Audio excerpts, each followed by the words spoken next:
Hello, my name is Sophia Mendez. I am reading from the first 3 paragraphs of Chapter 1 of The Strange Case of Dr. Jekyll and Mr. Hyde by Robert Louis Stevenson.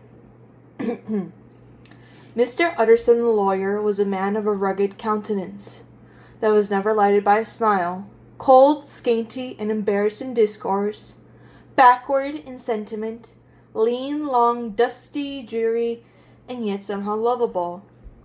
At friendly meetings, and when the wine was to his taste, something eminently human beckoned from his eye, something indeed which never found its way into his talk, but which spoke not only in these silent symbols of the after-dinner face, but more often and loudly in the acts of his life. He was austere with himself, drank gin when he was alone, to mortify a taste for vintages, and though he enjoyed the theatre, had not crossed the doors of one for 20 years. But he had an improved tolerance for others, sometimes wondering, almost with envy, at the high pressure of spirits involved in their misdeeds, and in any extremity inclined to help rather than to reprove. "I incline to Cain's heresy," he used to say. "I let my brother go to the devil in his quaintly own way."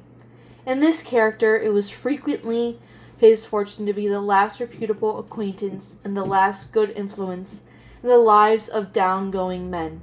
And to such as these, so long as they came about his chambers, he never marked a shade of change in his demeanor.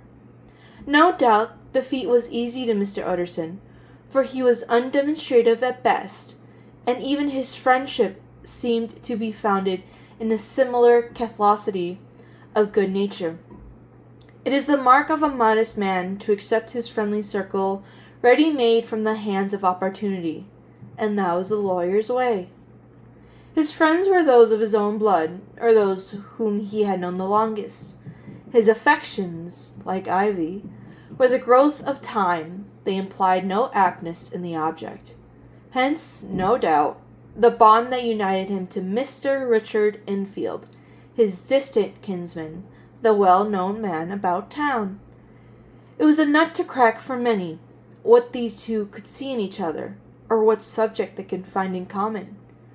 It was reported by those who encountered them in their Sunday walks that they said nothing, looked singularly dull, and would hail with obvious relief the appearance of a friend.